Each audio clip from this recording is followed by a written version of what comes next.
Thank you. It's always a really great pleasure to talk to you all, and it's a Christmas tradition for me now. And I think I want to just start by saying New Zealand Friends' spiritual and financial and upholding and connecting has been one of the sort of deep strengths of our work here at QUNO on climate change. Since my early days, New Zealand Friends have been there with us. And in fact, Lindsey helped inspire my efforts to go back to graduate work to study climate change.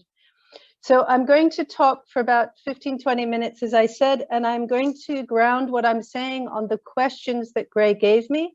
Quaker United Nations office, there are two offices, Geneva and New York, and I'm in the Geneva office, which is primarily funded by Quakers, about 2/3, and most of that comes through British Friends traditionally, but not only. We have contributions from yourselves and others around the world, which makes a huge difference to make our work very Quaker grounded.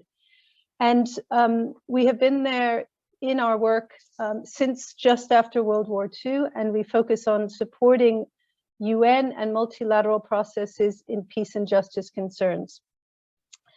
So as a background of that, this was my 9th COP, and this talk has been, the questions are really focused around what happened at this COP and our Quaker presence in it. So this is what I'm going to focus on, but I can answer other questions and I can stay after 8:30 if needed. The first question was to ask for a sense of context, the development of the COP27 and a broader global development. So I just want to say that this COP27 in Egypt, coming after the year before in Glasgow, this was a new start COP. So we got the Paris Agreement in 2015. We finalized the rule book or guideline on how to implement the Paris Agreement in Glasgow. And in a sense, this COP was a chance now to start focusing on implementation. In fact, it was called the Implementation COP. It was held in Africa, appreciably Northern Africa. There are challenges in that, but the African, sort of Central and Southern African states were very much, I would say, part of the voice there. There was a real sense of ownership. And in this COP, focusing on financial, they wanted to focus on financial support, on practical challenges to implementation, particularly obviously for developing countries, and some of the poorest are in Africa, and on preparation of the global stocktake. And I will explain more about that. That is coming next year. It is part of the Paris Agreement. It's a part of a time to see where we are and where we need to go. But this COP also gave a lot of time in discussing and preparing for it. It was grounded in the African voice, and it was giving a focus on loss and damage in a way that was unprecedented and has been building over the years. And I left this COP less depressed and less exhausted than I normally do, which is an interesting way to explain, because a lot of people view this COP as a failure, but most of those people come from developed countries who use that term. So I'm going to talk about achievements and then frustrations. For achievements at this COP, and again, these achievements are primarily priorities for developing countries. There was a commitment to a global adaptation goal. Adaptation has constantly been something that developing countries have had to fight for as a priority alongside mitigation. There was an establishment of a work program on just transition, and just transition is important because it's about how do we move from those industries that are driving climate change in a way that also supports those working in those spaces. And just transition is what we call a human rights approach. And there are good examples and bad examples of how to transition. The UK in the 1980s would be seen as a bad example of shifting from coal. But there are better examples now. And what was important at this COP is that the language on just transition was grounded in trade union specific language. That was a real fight because certain countries who are oil wealthy, particularly, for example, the Saudis, were trying to use just transition as an excuse to slow the rapid reduction of fossil fuels. But the trade unions support rapid reduction, but they support it in a way that's grounded with social protection, etc. And that language held through. We also had much more oxygen in the room to talk about implementation challenges like multilateral bank reform. That got the first real push in this COP, because the multilateral banks like the World Bank or the IMF, their practices and priorities are hindering action. And there was a very moral and courageous decision to create a funding arrangement for loss and damage. Now, loss and damage, particularly those of you in the Pacific, this is to support those people no matter what happens. Even if we stopped emissions now, they would be most affected. And that was, I say, moral and courageous. It was not expected that it would get to this. In Glasgow, if you told me that by Egypt we would have agreement for a funding arrangement, I would have said no way. And part of the way that happened, and I can go more in detail later with questions, is we had a real push in civil society support and in faith-based support. And British Quakers, particularly at Glasgow, led the interfaith voice on loss and damage. And the awareness and the presence of loss and damage was so powerful at Glasgow that when we came into Sharm el-Sheikh, you just could feel that something had been pushed forward. And it was the European Union that made the step forward as a developed voice and made it possible then to have this. And the political sort of, we have a paper on it on our website, watching a lot of these political negotiations. The G77 and plus China held strong, and this all together, I think the EU was a bit surprised, but it opened a crack and it came forward. And that was a really courageous decision. And we had come in with a paper already on how to fund. So this is something that for me left me feeling stronger. It's also a reminder never to give up, never to give up. Also, I would say that there was support on operationalizing the Santiago network. This is again loss and damage.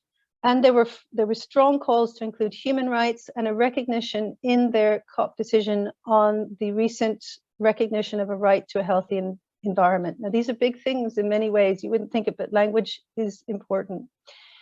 Frustrations. Okay, the frustrations are very clear and very obvious for us. The nationally determined contributions globally are nowhere near what they need to be. The language on fossil fuels, although there was a step forward in Glasgow, it did not move any forward in Sharm el-Sheikh. And that was both a developed and developing country problem. We refuse still to see language, well, countries refuse now to have language that clearly states all fossil fuels rapidly reduce. They got to coal in Glasgow, but they haven't moved forward on that. The Egyptian presidency was pretty chaotic, and that was a real frustration for many people. And the preparation and guidance that a COP presidency can give was quite weak there. And that makes a difference to sort of progress. As I said, the commitments on emission reduction are still way off. If we were to continue on the emissions track we are on now, regardless of promises, if we were to continue where we are now, we would see temperature rises of 3.5 Celsius by 2100, which is what we would call unimaginable and unmanageable. We are still aiming for a 1.5. It is extraordinarily difficult. It is not impossible, but that language remains important for ambition. There is still that sense of lack of urgency to act, and the wealthy fossil fuel extraction countries, particularly, I would say, in the Gulf, because they're more open, less concerned about public, let's say how the public views them. But it's not only those in the Gulf, it's any fossil fuel extraction country. There is a massive push for expensive, inefficient, and not yet proven to scale technologies to maintain fossil fuels, otherwise known as carbon dioxide removal or carbon capture, CCS, carbon capture and storage, carbon capture and utilization and storage. These technologies are being pushed, but as I said, they are expensive, inefficient on emissions. It's more efficient to rapidly reduce the fossil fuels and the infrastructure, and nor are they proven to scale. But the COP was like a sort of show for the latest technologies in that way of, we can just keep doing what we're doing. And of course, that's a huge concern. But I say it's not just developed or developing countries. It's those really who are fossil fuel or mining dependent economies and wealthy economies who are pushing this. And just to give an example, although the UK COP presidency had a very strong sense of mitigation in Glasgow, actually the language that they brought to Glasgow basically ring-fenced, allowed to focus on coal, but didn't mention oil and gas. And we are seeing this now playing out even before the Russian invasion of Ukraine. So although the UK might say that Egypt was not strong enough on language for mitigation, they gave it licenses for more oil and gas drilling after Glasgow. They had banned onshore wind turbines, and their government called solar panels in fields as paraphernalia. And they have consistently held back on funding for what we call energy efficiency in housing. So when you're hearing your politicians talk, you need to look at what are the actual policies that they are funding. You need to know if there's a hypocrisy there or not. So I would say that we all need to work hard on our mitigation, and the Paris Agreement says that the developed countries have to be leading on this. And also one of the great sadnesses is that the real stronger language on 1.5, the real call from the Intergovernmental Panel on Climate Change to peak emissions before 2025 to limit warming at 1.5 Celsius did not make it into the final cover decision. So that was what we hear about as the weakness. But bringing back to the reality of that COP, being about implementation, it was a chance for developing countries to say, if you want us on board, we need support, we need technology transfer, we need the promised finances, not so much in loans, which is what's really happening, but in grants, in money to our countries and to our people, that they are able to do the policies that they see important in their countries. Private sector finance tends not to actually prioritize what a government needs or a people need. They prioritize what the private sector wants to have. There was a question about the drama, competing forces playing out. The question was, we hear about the continuing, perhaps strengthening fossil fuel representation. So yes, that, as I mentioned, was one of, it's almost like a, how do you say, like a trade show. But I want to say that I think that's where humanity is right now, because we seem to be in this space where we are not denying what's happening. We can't deny it anymore. The science is so strong. So 10 years ago, we were trying to argue with people about climate change actually existing. We don't hear those arguments so much anymore. Climate change is happening. We know why it's happening. We know that it is pressed by human activities. But I sense psychologically our species is in this sense of we know it's bad, but we don't want to change. And that the greenhouse gas drivers, which are human activity pushed, are usually very lucrative activities. They make a few people a lot of money. And so we are in that money and power fight. And we see this playing out everywhere. And I just as background, one of the strongest parts of our work this year, 2022, was with the Intergovernmental Panel on Climate Change, the multilateral organization that brings all the climate science together, and then has the mandate to advise governments on what is happening, why, and options on what they can do. We are one of the most active observers in these negotiations of their summaries.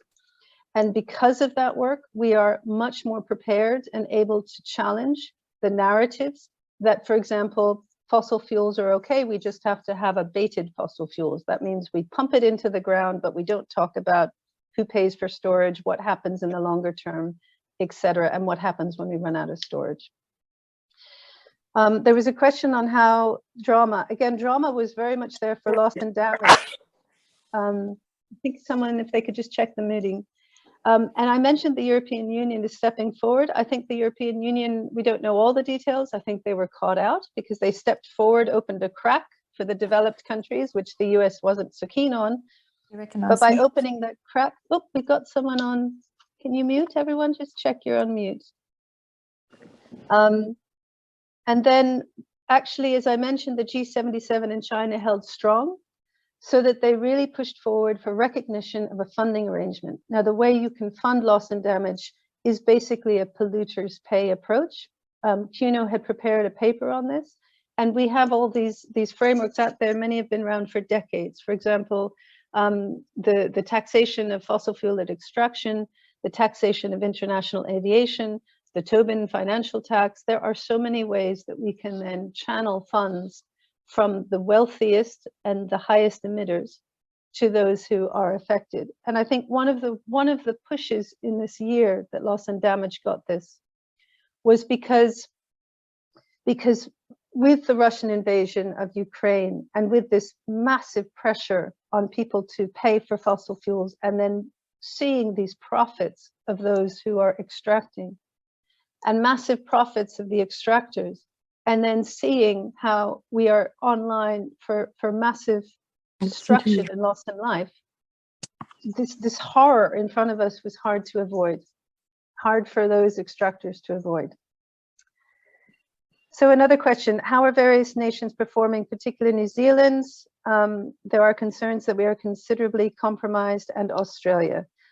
We are not at QUNO, we don't specialize on specific nation states, NDCs, but I will say this to you, voting matters. I'm just going to check who's got their, Sue Ennis, could you mute, thank you. Voting matters. When Australia shifted its government, it made a difference. There is a new negotiating team, or quite a few new negotiating teams. They updated their nationally determined contribution. It does make a difference. Canada, when they switched their government just before the Paris Agreement, made a difference for a stronger Paris Agreement. But of course, Australia is very much a fossil fuel or mining dependent. And I'm just going to check who's still got their, I think someone, Naomi, can you mute yourself? Thank you. So you have an economy, and this comes down to our economies. Our economies are now so dependent still on the very drivers of these ambitions of the emissions. Australia still has one of the highest, Ray, if you can also mute. Australia still has one of the highest per capita emissions. And for New Zealand, as you know, it's really the agriculture, which is your main. But also I would say for Australia, our understanding is it's mainly the agriculture. But I did want to say that your ambassador, Kay Harrison, has been such a positive voice in the developed country space of pushing forward boundaries and encouraging us to think more about those most affected. The New Zealand embracing of the Pacific Islands concerns has made a real difference of crossing those binary boundaries of developed, developing. So I want to uphold that. Then finally, I had some questions, the role of communities, both at the COP and their local activities and areas, a better understanding how we can be organized and empowered. I want to say that the COPs are now this conference of party where they make decisions once a year. They're increasingly technical bodies. And the mandates when those negotiators come to the COPs are really already made when they get there. So the real work is what happens at home. The real work is the political push and influence before those representatives get to the COP. And if people are out on the streets or writing letters or showing their own witness and pushing for action and talking about their future generations and talking about their children and talking about their government's responsibility and accountability to act, that is what is going to help your government to have a stronger NDC or to have more money being presented when they get there. Every 0.1 Celsius counts. Everything that we are doing now is helping define what our children and future generations are going to face. Never listen to someone who says it's too late, because already, of course, temperatures are rising, but the difference between what we could hold it in influence now to a safer temperature rise versus where we're going is unimaginable. I would say holding ourselves as Quakers as witnesses in our own lives are always historically our powerful way of also speaking truthfully to others, but also cheerfully, not in shame. I think we need to inspire, not blame. And I would say that nobody is perfect, so don't sit there and criticize yourself for not doing enough. Every day we try, but we're all humans and we're all imperfect, and we're all surrounded in a very unsustainable lifestyle if you live in a developed country, and less so if you lived in a poorer or less developed country. The IPCC says that 10% of the wealthiest people on Earth reflect up to 45% of emissions. And then finally, what did we do there? Well, at the COP, it was an intense year, as I said, with the climate science, because we made 60 interventions in these summaries. We brought together this science into the COP, and we were actually invited by negotiators to speak to states. Now, this is the first time in my experience at QUNO that we were asked at such a high level space to speak at a COP. We spoke to over 60 countries at the Global Stocktake facilitated dialogue. So it was bringing together experts. QUNO was brought in as an expert on what they call integrated, holistic and integrated approaches to climate action. And we spoke with IPCC grounding in everything we said. And it was quite extraordinary. And Saudi Arabia made a specific comeback attack on us. But that to me was a compliment, because we obviously hit the things that they didn't want in their narrative. The other thing is we've been doing quiet diplomacy. We brought together negotiators virtually several weeks before the COP. But we've also, I think the science has been our focus in the last year, because the science big report that took 7 years to come together has just been coming out. And we prepared a paper on loss and damage funding, which is now going out to different communities for feedback as a working paper, but we've gathered models of how can you fund this. And we are constantly pushing for human rights-based approaches to climate action, because it is the most sustainable, the most coherent, the most supported by communities, and therefore the most efficient. And I would say we will continue in this space. The last question was, how do you feel about the UAE, the United Arab Emirates, next year? And I would just say less excited. It's really hard to go to a space which is so full of many things that you struggle with, both politically and then, of course, in their economy dependence and the influence that has. But that's the reality we're facing, and we will continue with the support on the IPCC. Their synthesis report is coming out in March, and I think our focus is to constantly show what is being said versus the narrative that's being pushed in order to maintain lucrative activities. I'm going to stop now, but I can also come into Marion's questions, but I just wanted to give a space to everybody. Just wondering, I heard that there were 600 people from fossil fuel companies at the COP meeting. And how can that be managed? I was quite shocked when I heard that. I mean, shouldn't that be controlled? How can that be controlled? Maybe 200's okay, or 100.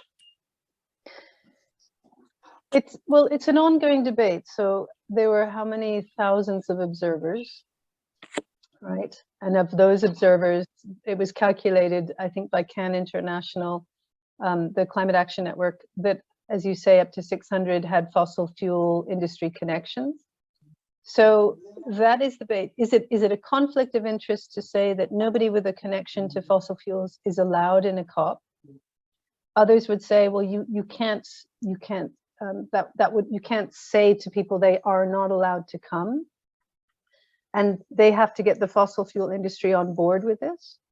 So it's an ongoing argument about what is a conflict of interest and where can they be there. But it's also about who are we to say who can't join in a conference, right?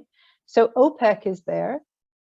And if you say OPEC is not allowed to be there, they would say, well, we have to be part of this conversation in order to know how we reduce. So it's a challenge constantly. And it's not fun to be in a room where you've got these people. That's why this climate science for us is so critical. To quote the IPCC, for example, when Saudi Arabia is saying, carbon capture storage is the way forward, we can just abate our fossil fuels and we're fine. We then quote what is being said, and they can't argue against that because it's IPCC, it's the science. But it's like, you know, if you have a sexual abuse case, you're constantly fighting a narrative of someone else's reality, and you have to keep to the focus of what you know is the truth there, because they're constantly trying to shift the blame. It's hard, Wilma. It's hard. It's a hard space. Lindsey, particularly, I was thinking about the paper you presented at the global stock take, preparatory comments, I suppose, and I think they will give a helpful focus. Also, for those comments on civil society and the positive role that it's playing in the encouragement. Just the other thing that I wanted to just raise was how to get military emissions included in the nationally determined contributions. Is there any, New Zealand might give leadership here? Is any other country moving on this? Okay, thank you. Excellent question on military missions. I will speak more generally and then toward New Zealand specifically. Military emissions are not required in a nationally determined contribution. So a state can say, well, it's not required for me to put that in, it's recommended, for example, it's voluntary.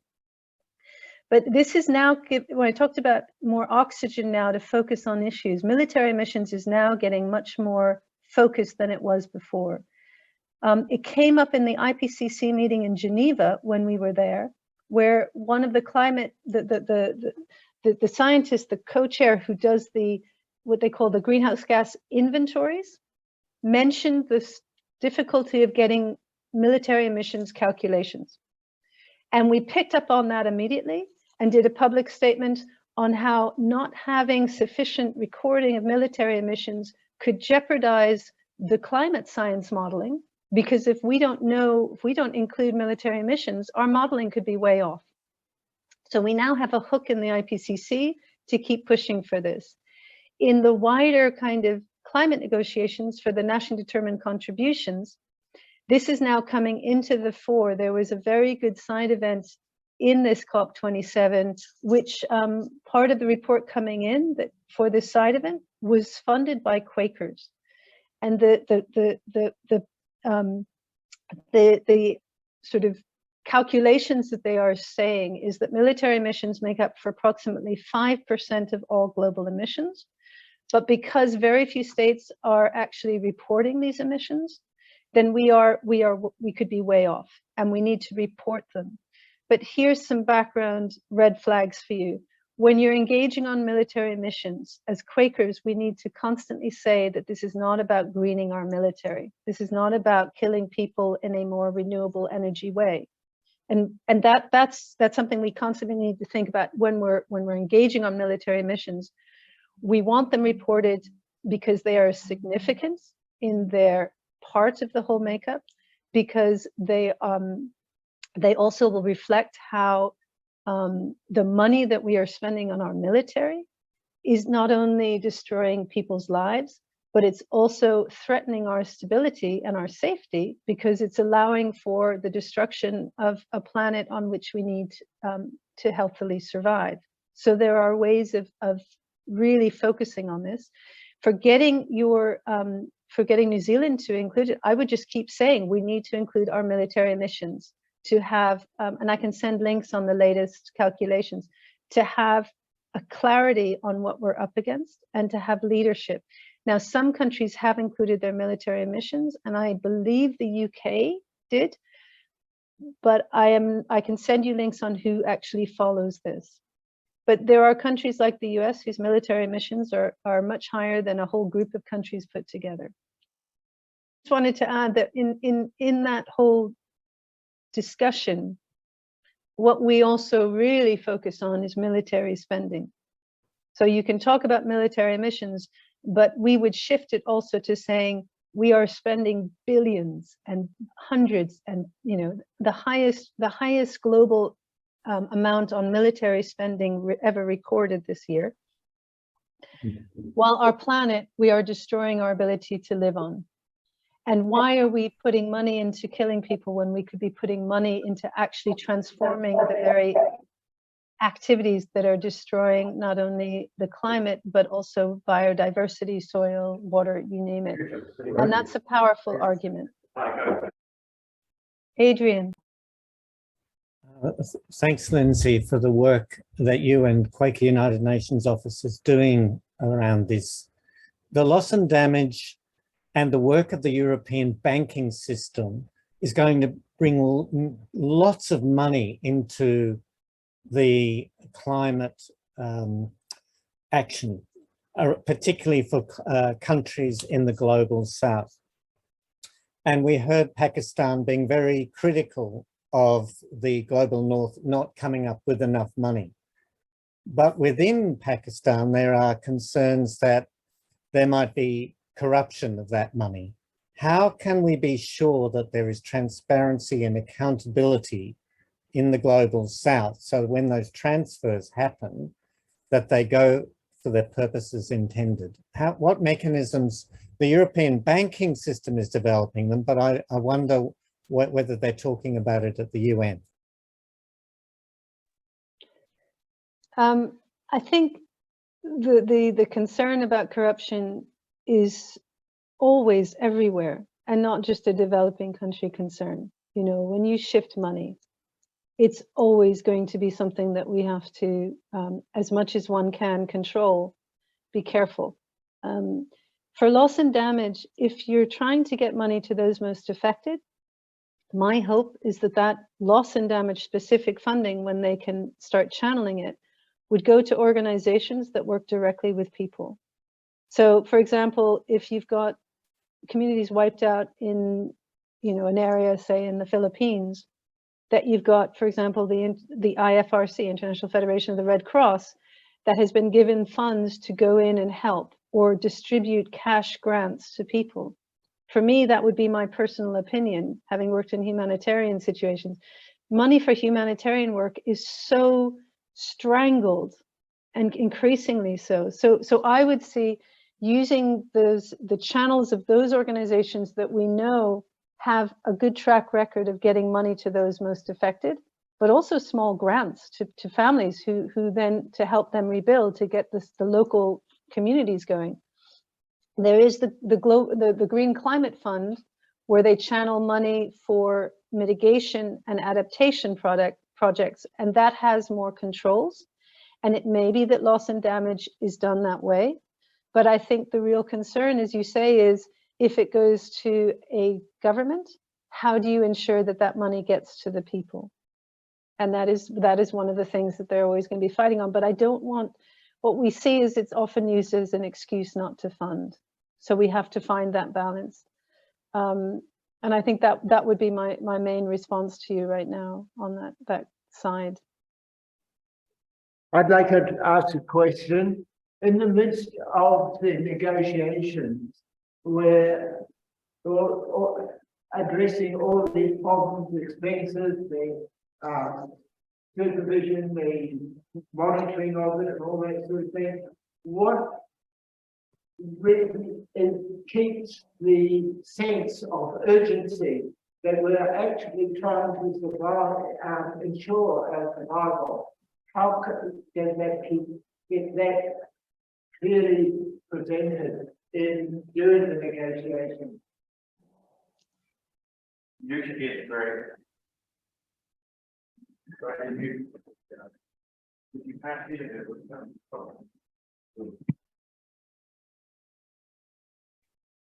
To answer your question, Gray, what keeps urgency going are two things. One is the voice of the most affected now. So the group of small island states known as AWPS, which has a very strong voice from the Pacific, but also the Caribbean. I would say that the Caribbean negotiators culturally are more aggressive.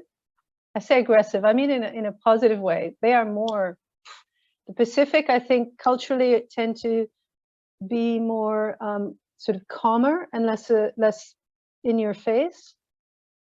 But the Caribbeans, between the two of them, they have this really remarkable presence. And the small island states in AOSIS are the real push for ambition alongside the least developed, but I would say the island states because they're living it in a way that that is more empowered, because small island states are not necessarily poor either, and the least developed are often dealing with so much hardship already, in addition to what we're talking about with climate change. The other thing that keeps the urgency in that room would be the climate science. So the Intergovernmental Panel on Climate Change, which I believe was established in 1988, it got the Nobel Peace Prize in 1997 with Al Gore. Without that input, so by mandate, they have to, not adopt, they have to accept the reports of the IPCC. And once those, that's why we're in these negotiations, because they only negotiate a summary, and you have to make sure that those summaries reflect the main body of science, even though there are going to be some political pushes to weaken it. That's why we're in those spaces. The IPCC is really the voice of nature in those climate negotiations. And without that climate science in that room, the negotiations would really be about economics and about power and money. But the science on the table is constantly saying, you can argue over keeping your coal stations or your fossil fuel extractions, but this is where we're going and this is what's going to happen to your country. And those are the conversations I have with my Saudi colleagues. You know, you're pushing for this, but your country is on the line of one of the most vulnerable, and you won't be able to live there if we carry on at this rate. You know, and those conversations need to be held constantly. Also, civil society in that room. And that was the hard thing of Egypt. Civil society was so restricted in what it could actually do. We could get there if you had the money, but you couldn't be out on the streets. Glasgow was amazing. Glasgow, civil society was just everywhere. And the difference that made to pushing something like loss and damage into the negotiation stronger was really powerful.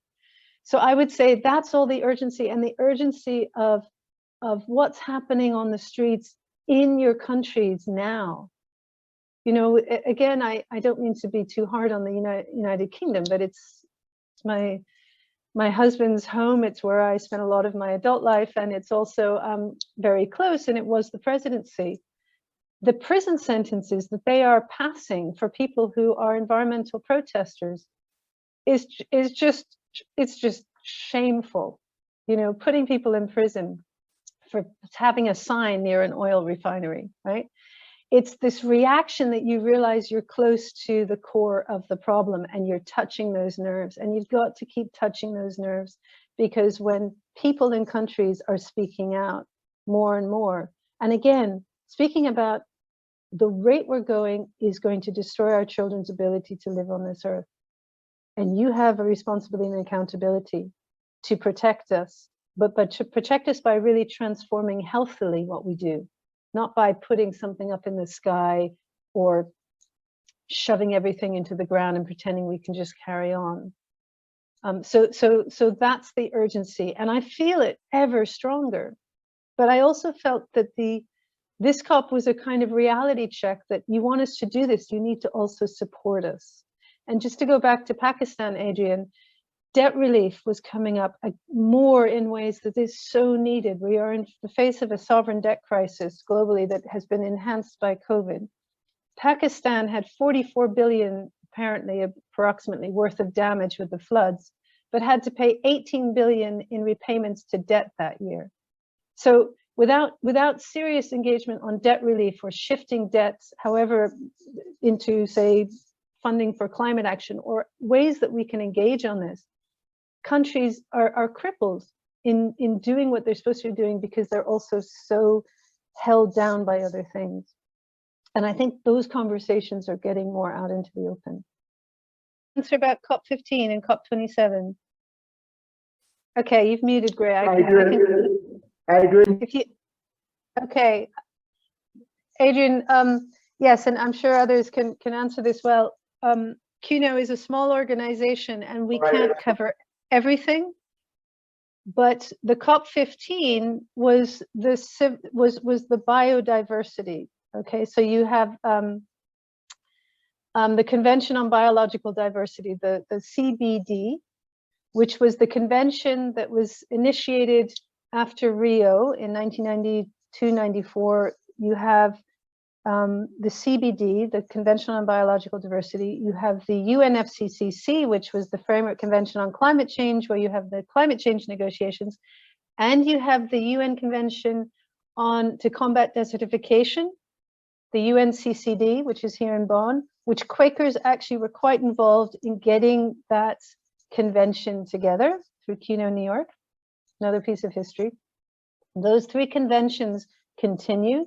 Climate change gets the biggest kind of sexy profile these days. It didn't used to, but it does now, which is something to recognize how it makes a difference, engaging, learning, being informed. But biological diversity, if you were to look at the planetary processes, if you were to look at our species, our water, our soil, our climate, everything, species extinction rates are the highest. They're off the scale. They are the greatest urgency right now in terms of how our activities are affecting on the earth right now, not just in our climate. Climate change is happening, we know where it's going, but the actual, if you look today, it's the species extinction rate that is the most extreme that we're facing right now. The reasons that those are being, the root causes of those species extinction issues are very similar to the root causes of climate change. That's if you want to say it's a hope, that the transformations of those root causes that are driving climate change are also driving species extinction. And the COP15 was, again, the conference of parties, the decision-making space for the Convention on Biological Diversity, and they had to bring together an agreement which was seen as kind of historic in the way that the Paris Agreement was. We don't work on it, so it's harder for us to give you an assessment of that. But Quaker Earth Care Witness has been very involved and had David Miller there, who is, I think he's now in his 80s, non-stoppable, and was the the Kabarak. He was right behind in the Kabarak call for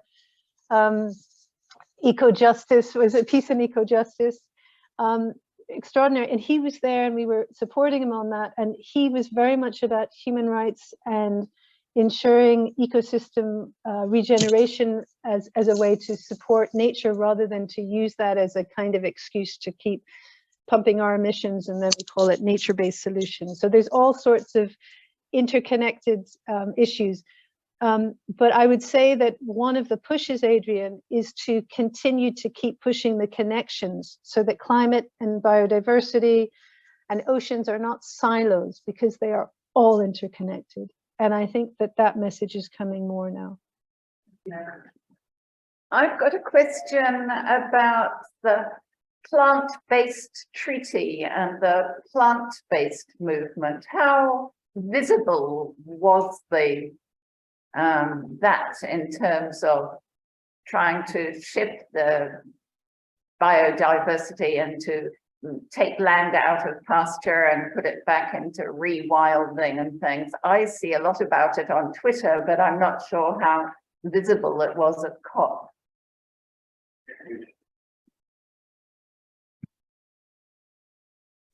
Sorry, could you, what do you mean by the plant-based treaty?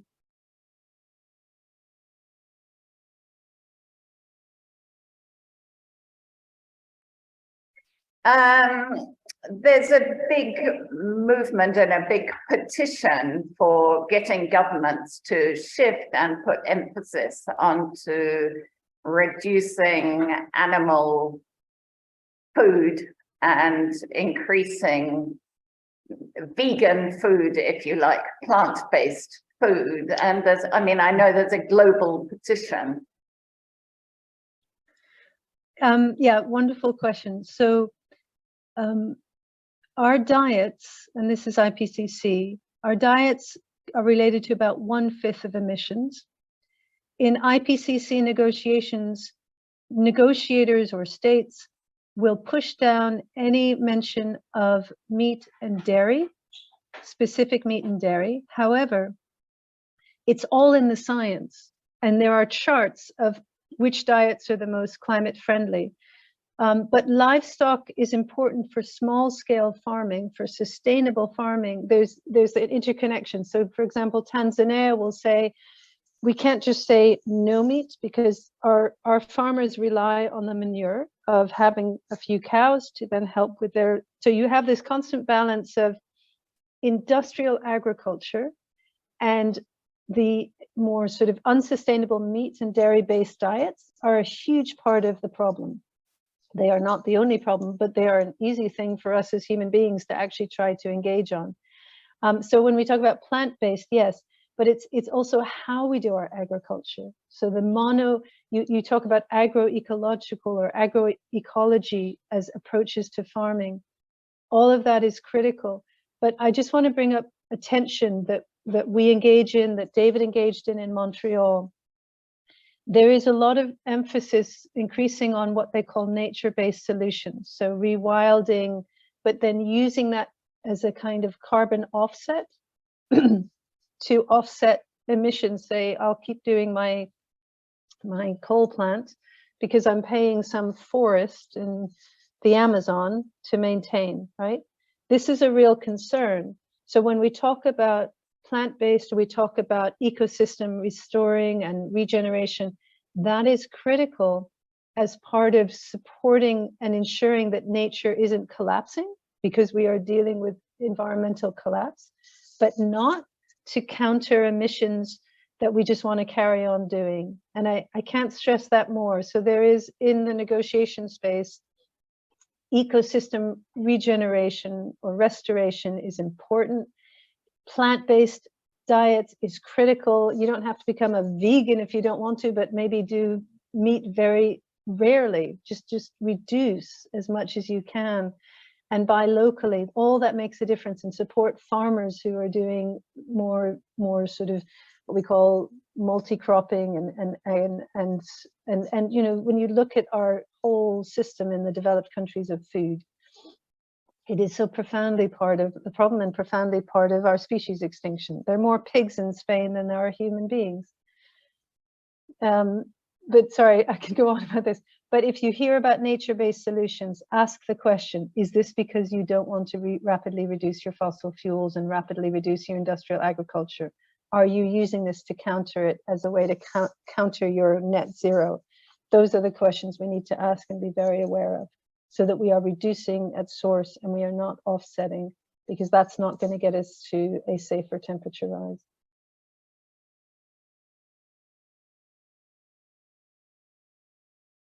I just had one question, Marion. I wanted to pick up on the Indigenous communities. There was a massive Indigenous, well, massive. There were over 200 Indigenous people from around the world in Egypt, which is extraordinary. There's more and more money supporting Indigenous voices. They are critical in these spaces. They are really a sense of nature, and that they are also talking about how we do it well and how we do it in conjunction and respecting nature.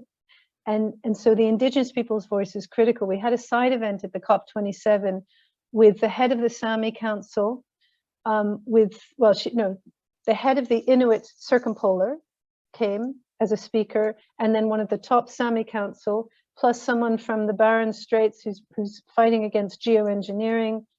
We had a top climate scientist voice on the polar, so both the two polar and the Himalayas, the third pole, talking about the changes there and talking about how do we do this in a way that is transformative and not based on geoengineering quick fixes, which are actually in the long term would destroy what we have. So it was a very strong Indigenous people's voice on how do we do this well and healthily.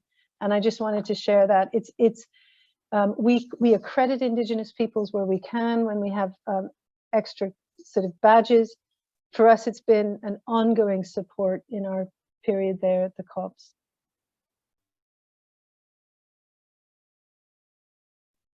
Thank you all.